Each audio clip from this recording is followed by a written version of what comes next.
say this with a light touch. Let me say this. Back home, it's tough. There are tears. There is anguish. There is fear. There is uncertainty. Our children between the ages of 15 to 24 are being abducted and killed by the state. More than 200 kids since 2024 have been abducted, tortured, and killed, and others have disappeared. Parents worry. When you don't know where your child is, you cannot sleep. If you call your child and the phone is off, you are worried. And the situation has been worsened. That Kasongo and his boys have now gone berserk, and they no longer fear, and they no longer pretend. The CS in charge of Interior, Kipchumba Murkomen, in broad daylight, gave an order to police to shoot, to kill. A week later, Kasongo himself, shamelessly, in total impunity and total disregard of the Bible teaching that thou shalt not kill, in total violation of the Kenyan Constitution, publicly announced that our children should be shot in the leg. The chairman of the National Assembly Committee on Defense and Foreign Relations, Nelson Koech, corrected Kasongo very angrily that the kids should not be shot in the leg, they should be shot in the head.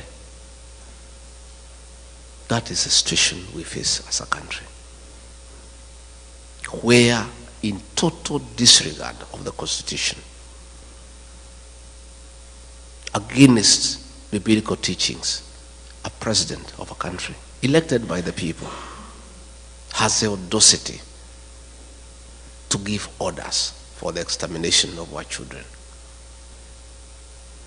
That is why Kenyans are saying, Bwana Kasongo, even if you pipe milk to our homes, even if you build roads made of gold, even if you paid us every day 100,000 shillings, your hands carry the blood of our children, and there is no way we can vote for you. And that is why the one-term movement is now like a religion in Kenya. Everywhere you go, where 2 or 3 are, that is the discussion. In the Uber, in the salon, in the matatu, in the bar, the discussion in the country is that this man must go because his hands bear the blood of our children. I want to say that this situation cannot be allowed. And since he is not pretending anymore about the killing of the children, he has announced it himself. The people of Kenya have no choice but to make sure they send him home and remove him from office through an election. And that is what is going on. Besides that, the economy is on a nosedive. Pending bills, people who worked with government for many years, He has refused to pay them. They are owed more than 900 billion Kenya shillings. If you look at the Nation newspaper every morning, there are about 10 to 12 pages of auctions of properties being sold belonging to businessmen who did work for government and they have not been paid for the last 3 years. The only consolation is that nobody is buying the property because nobody has the money to buy it. So they keep on re-advertising every week because there is nobody who has money to buy the properties.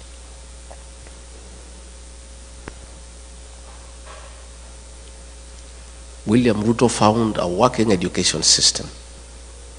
President Mwai Kibaki, the third president of the Republic of Kenya, the greatest leader of our time, brought free primary education, and President Uhuru Kenyatta improved it by extending to secondary schools and also bringing 100% transition from primary to secondary school. He found a working university financing model and a help, a working system most of you went through, including I, that he put it aside and brought something that is not working. As we speak, many university students are at home. They cannot access university education. Most principals of secondary schools and head teachers of primary schools are living in fear and in hiding because of being auctioned. The schools are being auctioned because they have not paid suppliers, because money meant for capitation has not been provided by government. So the education system is facing near collapse. The health system, and you people here in America know how important and critical a working health system means to our people. He found a system called NHIF that was struggling but working, that needed improvement.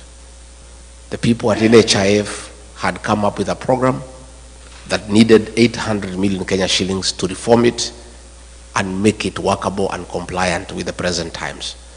Kasongo came and discarded that system and brought something called SHA and SHIF at a cost of 104 billion Kenya shillings, money that he is stealing with his cronies. And despite stealing all that money, the system is not working. And you people know that because you have parents back at home. You know when they go to hospital, they cannot get their bills paid by insurance. Again, that is something that he has destroyed. He came up with something called the housing levy, ostensibly to construct affordable houses for the people of Kenya.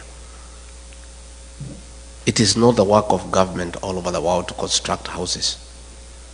Governments put up roads, water, electricity, drainage, sewage. It is the work of the private sector to construct houses. But he has put it by force because he has business interest in company with some Asians to supply cement, steel, and iron sheets. So the whole affordable housing scheme is about corruption. It's about conflict of interest. Again, you find in agriculture, all the sugar factories have been sold to Asians in partnership with Kasongo.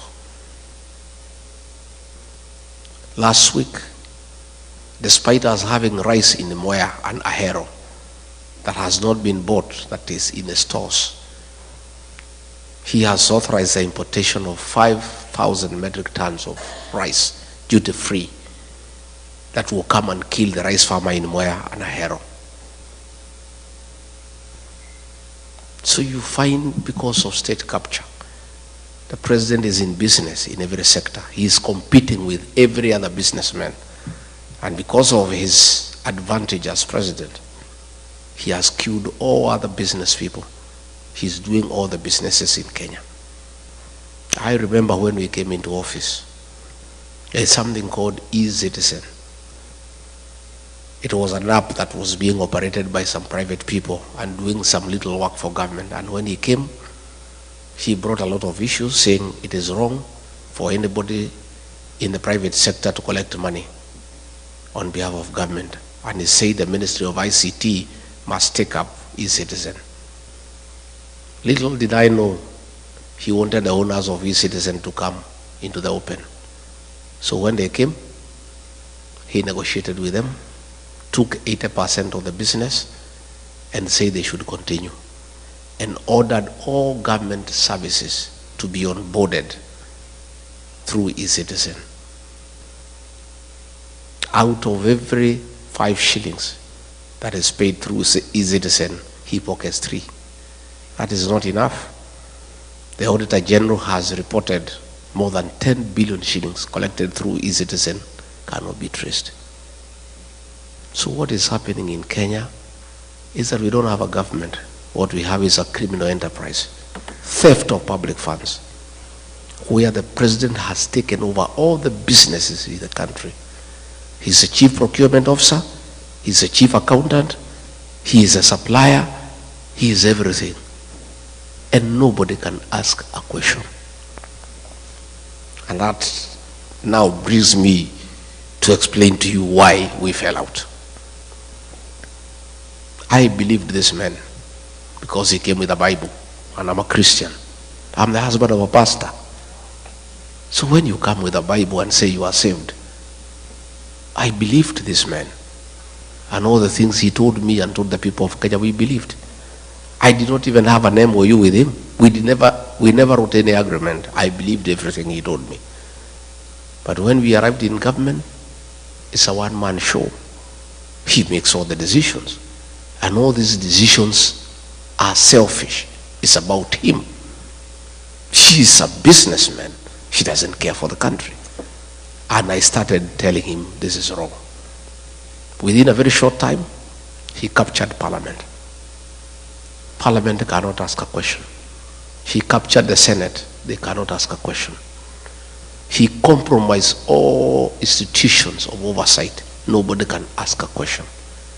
The only person who remained who could ask a question was Tinga, Raila Odinga. And he told me, we'll look for this man. He loves money.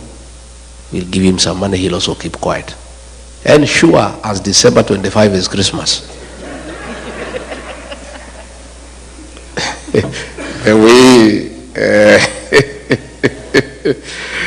I'm telling you, just as sure as December 25 is Christmas, the way Osinde has explained,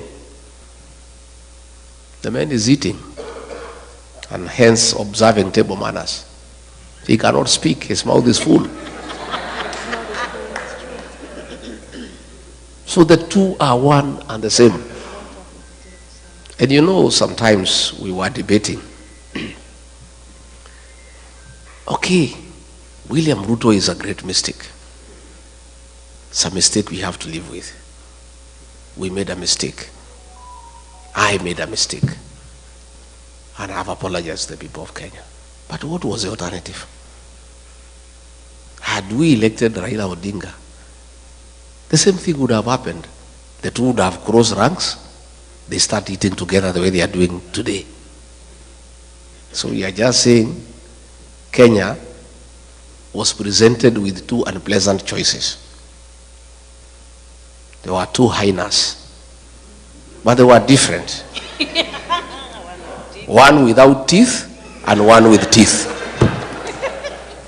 And I think to a certain extent, President Uhuru Kenyatta was right.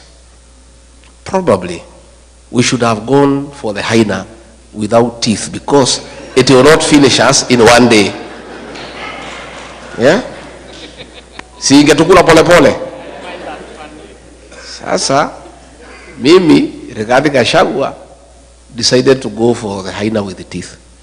And it started with me. So somebody was telling me, much as I sympathize with you, nafikiri ni sawa, hii fisi iko na meno ilianza na wewe.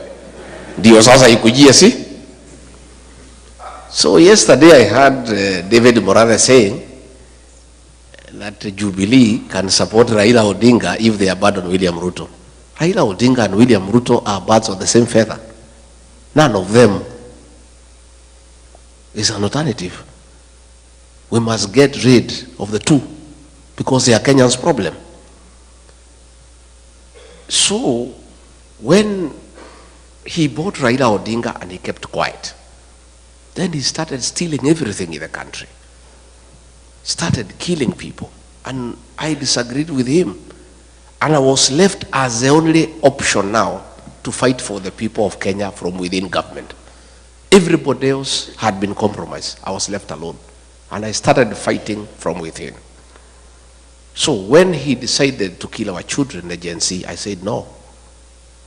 And when he insisted and killed them on June 25th, 2024, I went to Mombasa and called a press conference as Deputy President and told him off. And that was our parting shot. We never talked again from that day. We would only communicate in messages because I called him out publicly for killing our children.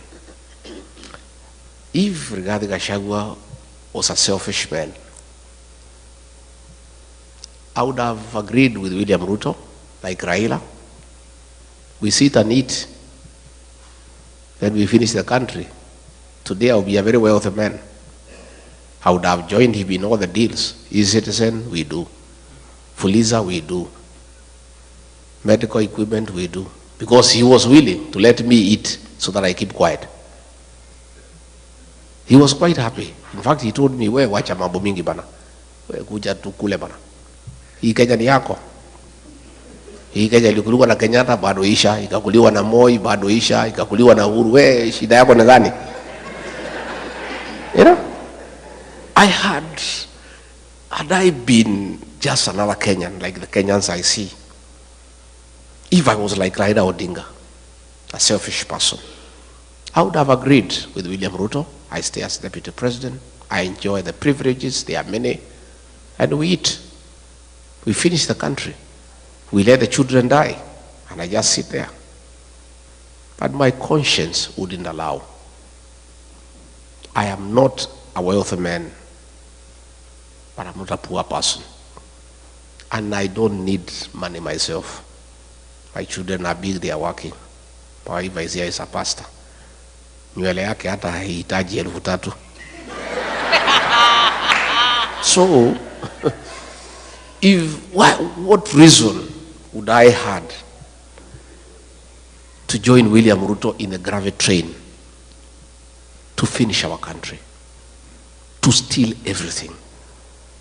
I said no, and I paid for it, and I'm happy that I became the sacrificial lamb for the people of Kenya.